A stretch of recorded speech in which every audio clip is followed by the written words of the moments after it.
A paper cut could once kill you. For most of human history, it sometimes did. Then, for about 80 years, that stopped being true. That 80-year window is closing, and almost no one is watching it happen. We think of the great killers as cancer, heart disease, the dramatic diagnoses. But the thing that made modern medicine possible is quieter than any of them. It is the simple ability to stop a bacterial infection before it stops you. Before that ability existed, the world was a different place. A scratch from a rose thorn could turn into a death sentence. A child's strep throat could stop a heart. Women died in childbirth from infections we now barely think about. 1 in 3 deaths came from things a pill now cures in days. Then came the miracle. A mold, a bit of luck, and the first antibiotic. Suddenly, the infections that had culled humanity for 100,000 years simply stopped killing. It was, without exaggeration, one of the greatest things that ever happened to our species. But here is the fact hiding inside the miracle. Bacteria are alive. They reproduce in minutes. They mutate. And anything alive under pressure to survive will evolve its way around the thing trying to kill it. Every antibiotic ever made carries an expiration date written by evolution itself. The man who discovered penicillin knew this. In his acceptance speech for the highest prize in science, he warned the world plainly. Use these drugs carelessly, he said, and the bacteria will learn to resist them. He told us how the story ends. In the same breath he began it. We did not listen. We used the miracle everywhere for everything. On real infections and imagined ones.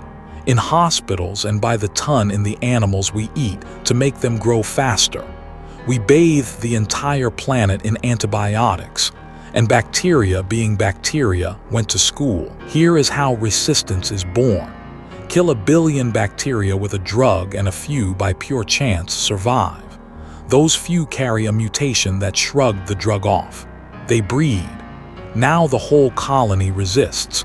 We did not just witness evolution. We ran the largest experiment in it that has ever existed. And bacteria have a trick that makes it worse. They trade. They pass little rings of resistance genes to each other directly, even across different species. One bug learns to survive a drug, and it can hand that lesson to a stranger. Resistance does not just spread, it is shared. So the drugs began to fail one by one. An infection that penicillin once cured shrugged it off. Doctors reached for a stronger drug. That worked for a while. Then it too began to fail. We climbed a ladder of last resorts, and the bacteria climbed it right behind us. It does not begin with a headline. It begins with a scraped knee. A child falls on a playground the way children have always fallen. The scrape is minor. Nobody worries. There is no reason to worry. There has not been for 80 years. Day 2. The scrape is red and hot, a little swollen, still nothing alarming. A doctor prescribes the standard antibiotic, the one that has worked 1,000 times. Everyone expects it to work 1,001st. Take the pills, come back if it worsens. Day 4, it has worsened. The redness has spread, tracing lines up the leg. The child has a fever now. The first antibiotic did nothing. The bacteria in that scrape have seen it before and learned nothing to fear. The doctor switches to a second, stronger drug. Day 6. The second drug is failing too. This is no longer a scraped knee. It is an infection racing through the bloodstream, and the medicines meant to stop it are bouncing off. The child is moved to a hospital. The words nobody expected in the modern world are said aloud. It is resistant. This is the moment the 80-year window slams shut. For most of a century, the sentence that followed a bad infection was, "Here is the medicine." Now, increasingly, the sentence is, "We are running out of medicines to try." We are watching the miracle expire in real time. The doctors reach for the drugs of last resort. The oldest, the harshest, the ones kept on a high shelf precisely because bacteria had rarely met them. Toxic, difficult, but they still work. Usually, for now. each year a little less, because those last resort drugs are failing too. Somewhere in the world, bacteria have already appeared that resist even them. Infections that no antibiotic on Earth can reliably stop. Not in theory. In hospitals and patients today, they are still rare. Rare is not the same as gone. Now widen the lens beyond one child, and the true shape of the disaster appears. Because antibiotics are not just for infections.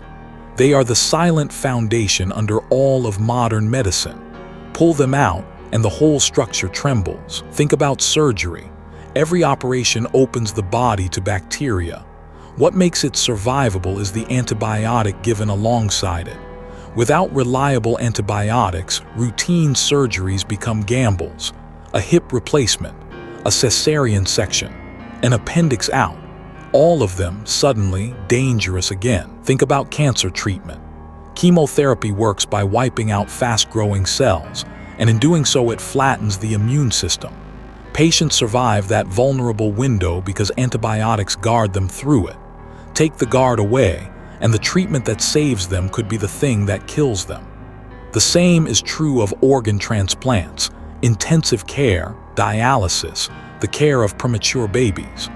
Everyone rests on the assumption that we can control infection. That assumption is the floor, and the floor is quietly rotting. Year one of a serious resistance surge in this scenario. Hospitals grow cautious. Elective surgeries get delayed when infection risk climbs. A knee replacement that would have been routine is weighed differently now. The math of everyday medicine begins, subtly, to change. Year two, the caution spreads. Doctors think twice before treatments that suppress immunity. Patients stay in hospitals longer, fighting infections that once cleared in days. And hospitals themselves, full of the sickest people and the strongest bacteria, become the very places the worst resistant strains breed and spread. The place built to heal becomes an evolutionary forge, hardening the enemy with every round. And the numbers are not gentle. Drug-resistant infections already kill well over 1 million people a year worldwide. That is today, with most of our drugs still working. Projections for the coming decades, if the trend holds, run into the tens of millions a year. A slow pandemic without a single dramatic day, without an outbreak to televise or a border to close. Just a rising tide, an inch a year, drowning the miracle so gradually that each generation calls the more dangerous world normal. Why has nothing stopped it? Follow the money, as always. Bacteria evolve resistance to any new antibiotic within a few years. So a company that spends a fortune developing one gets a product designed to be used as little as possible and to expire on its own. It is the worst business model in medicine, so the pipeline of new antibiotics has nearly dried up. The greatest medical need of the century is also one of the least profitable things a company can make. The market, left alone, will not save us from this. It is not built to. Meanwhile, the old habits grind on. Antibiotics still poured into livestock across much of the world, still handed out for infections they cannot touch. Every unnecessary dose, anywhere on Earth, is another training session for the bacteria that will eventually find you or someone you love. Year 5. A quiet reordering of medicine.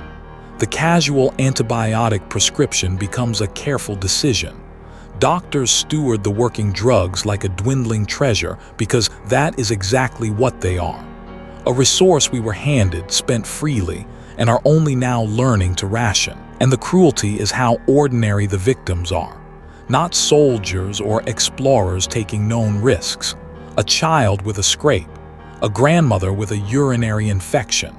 A patient one routine surgery away from recovery. The people this disaster takes are the people living the safest, most everyday lives. Picture a hospital a few decades on if the worst of the trend holds. Some infections, once trivial, are again untreatable. Some surgeries, once routine, are again feared. Not a ruin, just a hospital that can do a little less than the one before it, sliding backward through the century of progress, one failed drug at a time. This is the disaster that runs in reverse. Most catastrophes take something we have. This one takes something we forgot we were given. It does not knock us into a new dark age. It gently returns us to the old one, the one our great-grandparents knew, where a scratch could kill. The person living through it rarely sees the shape of it. They see one bad infection, one frightening week, one drug that did not work. They do not see the 80-year window closing behind them, or the warning spoken by the man who opened it, all the way back at the beginning. So hold the truth of it plainly. The bacteria never stopped evolving. The drugs were always on a clock. We were told at the very start exactly how it would go if we were careless. And we spent 80 years being careless because the miracle felt permanent. It is not permanent. It is alone, and evolution is calling it back, a little at a time. The resistant bacteria are already here, already spreading, already sitting in hospitals waiting for the drugs to run out. The rare is becoming less rare with every passing year. Right now, somewhere, a doctor is writing a prescription and quietly hoping it still works. A patient is swallowing a pill that would have been a certain cure a decade ago and might not be one now. And a bacterium, too small to see, is learning one more lesson it will pass along. The next worst case is already in motion. Be here when we walk through it.